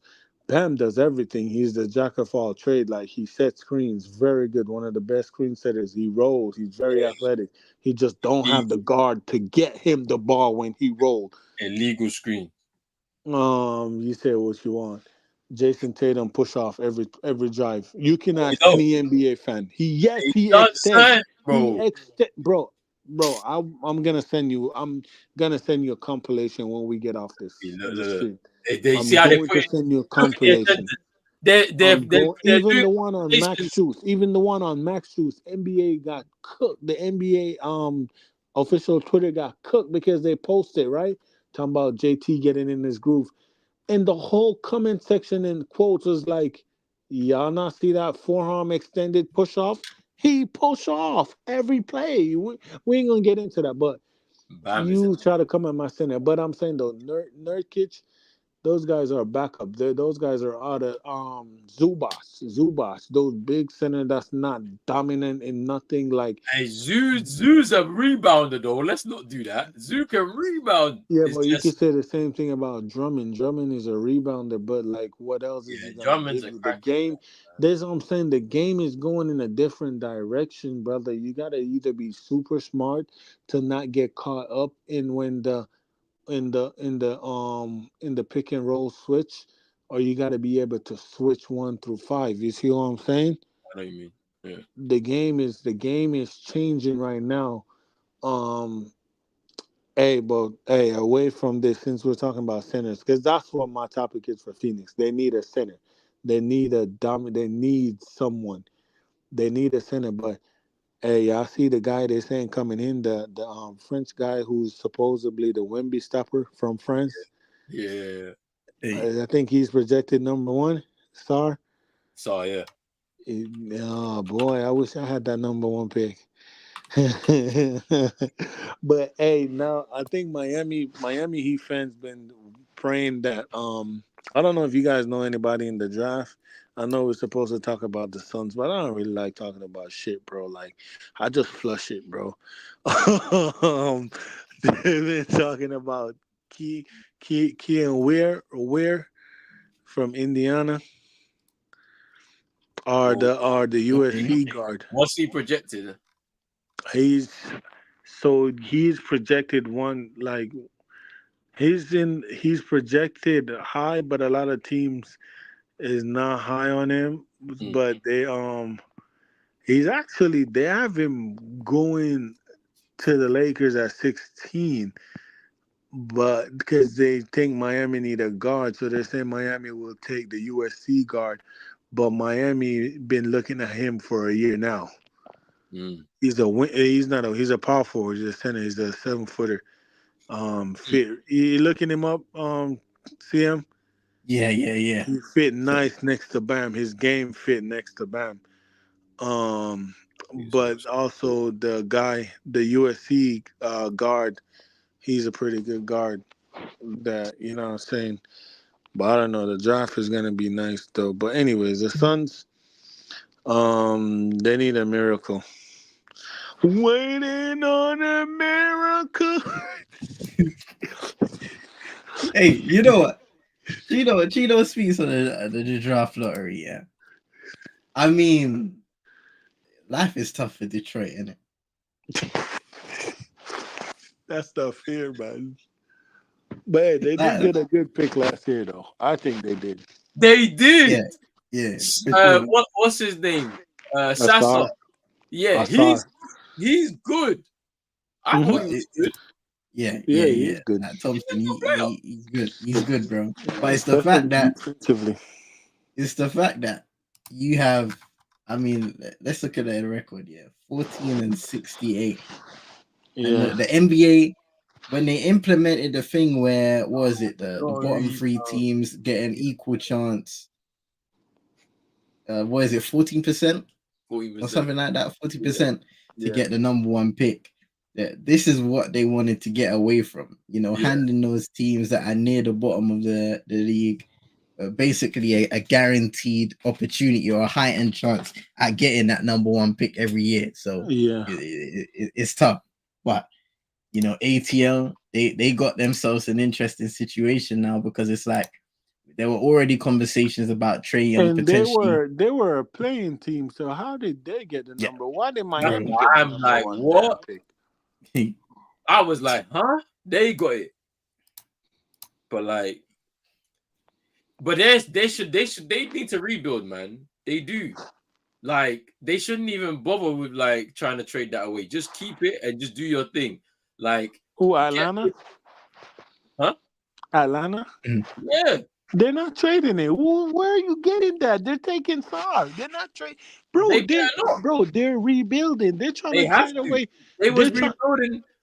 They are trying to trade away Trae Young, DeJounte, and Clint Capella. That's where they're going to take Sar and they're going to trade Capella and they're going to get a good package for Trae Young. And then Murray's going to go too. They're going to rebuild. Atlanta's going to rebuild. I don't know where you getting that they're gonna. No, they're looking at rebuilding. They need to. I mean, when John Collins left, it was over. That was it. But where you man think Bronny James is going though? You think he's gonna enter in the league, or is he going to switch colleges? No, I think he'll get drafted. Yeah, it sounds like after the last set of news that he is, looking to stay in the draft. We've seen him in the combine. He's played a couple games, and look, the expectations will be there in it because he's linked to LeBron James. I don't think it should, CM. Yeah, but go ahead, brother. I'll let you finish. But I don't think it should. Yeah, I agree with you, bro. Because he's a good player in his own right in terms of the way he plays basketball, his ability to facilitate. He competes on the defensive end. Like, he is carving out his own way of playing basketball, right? Exactly. So it would be unfair to constantly compare him to LeBron James, who's one of the greatest, if not the greatest basketball player of all time. Like, in college, I'm not going to pay too much attention to what happened last year in college because I don't think he came off a major shot. Yeah, and he was coming off a major condition. Yeah. So from what I've seen from him over the years is that he is a competent basketball player and he has room to grow in terms of the way he plays basketball the right way. And hearing him speak about his game, Yeah. Yeah. Okay. Sam, I agree. And you throw me the alley at the right time, him talking about his game. What he said that was interested, he mentioned a name, and the name is the guy Miami is chasing, right? Donovan Mitchell. Mhm. And Bronny can shoot the three ball. Bronny is very athletic. Mm. And if Bronny can go in a program that can mold, don't try to mold him as his father. He will never get there because he doesn't have the height. He probably Here we his go. father said he's a smart basketball player, but LeBron is the AI. Like we talk about Wemby being an AI, like LeBron is very smart basketball player, and LeBron played the game the right way. The only criticism I have to LeBron as a Bron fan, I'm not a diehard. I'm not a stan. I'm a Bron fan. I'm a D Wade stan. I stan Wade. But the only criticism, be more aggressive a lot more Mhm. than you are. But back to Bronny, the kid can play the game, and I say get him in a program like San Antonio, Memphis, Miami. Not Miami. Uh, no, we can develop. Don't do I know that. you Don't can. say I no, no, know. no. I know. I'm just Like, saying. I'm talking about the kid's career. I'm not talking about like for Miami or to help. I'm saying like get Mhm. him. Like notice I said San Antonio first. I would rather him like there the with pop. Pop. Yeah. Get him in a program like that. Get him in a program that's gonna develop his game. Those are the three that come off the head is Miami, San Antonio, Memphis, because Memphis has a good development program. I Mm. don't know if you guys know that. They, Um, no, they do. They I do. would have said OKC a year ago, but they're not in the development right now. Yeah. Yeah. They are transition in into like we are about to start going for this now. Like we got the picks. We're probably gonna go start hunting a year or two. You know what I'm saying? If we fall short this year, we're gonna go hunt. OKC is definitely going hunting this summer. I don't know where they're gonna who they're gonna get, who's gonna be disgruntled, who want, but they have assets to get whatever they need. But like for Bronny, get him to a program that could develop him. And Miami has the 43rd pick in the second round. I don't think we could get him unless we waste our first round pick on him, or we do some type of trade and get some picks. But you need to get him where he could be under the right coach. That coach is gonna help his strength and let him play to his strength. Put the ball in his hand and let him do his thing. Because I watch him. He's very good on the ball. He makes the right read and he can shoot. And it's not like he's unathletic. He's very athletic too. He's just a smaller guard, you know what I'm saying? They like see him say he plays very good defense. He plays very good defense. What my thing is to the public is what we need to stop doing is stop with the comparison and the dad. Like Jordan's sons, none of them is good. People will be like, that's a lie, because one played for Miami and one played for Minnesota, and they're both very good. The other ones are imposters that he have at home. And people are actually doing the comparison with Shea, too, saying Shea got the Jordan nose and all they've been doing.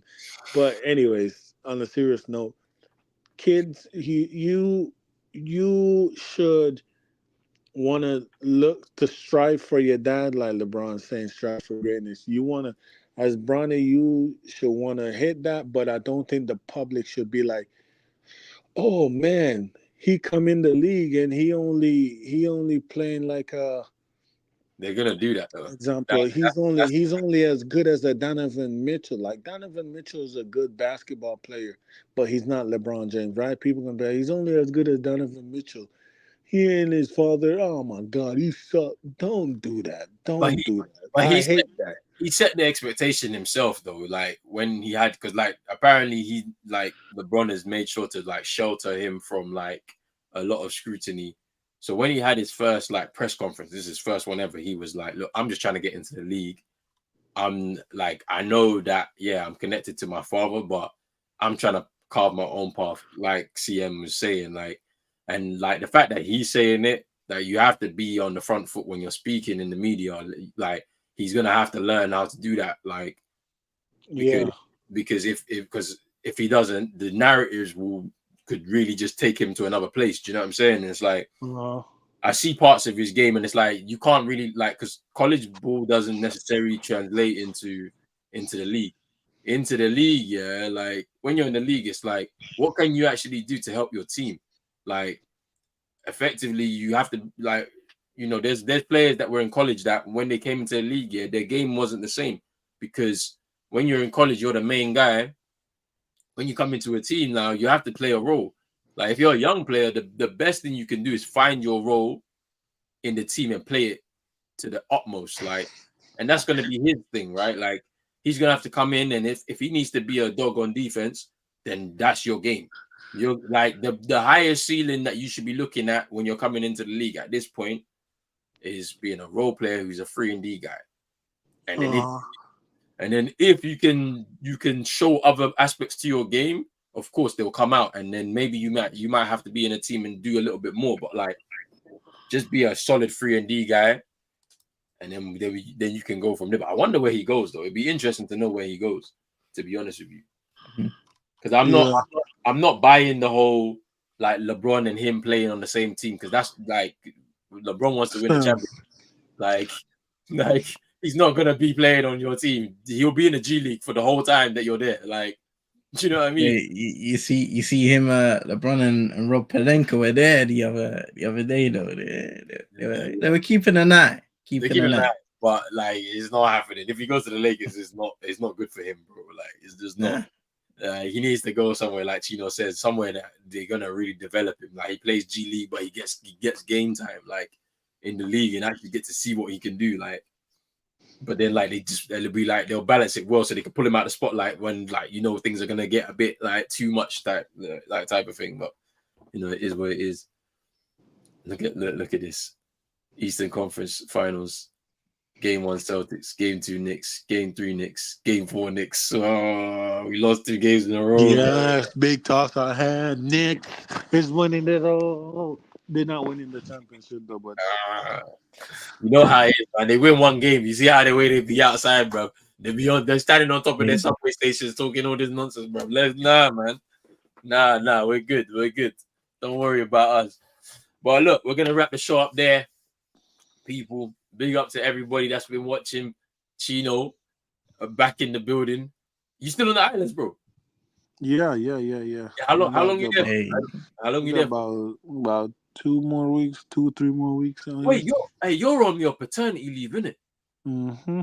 Yeah, that's what I was like. Yeah, that's a great way to have the paternity, bro. I can't lie to you, bro. Like on the island, chilling. Nah, I like it, man. I like it still. But look.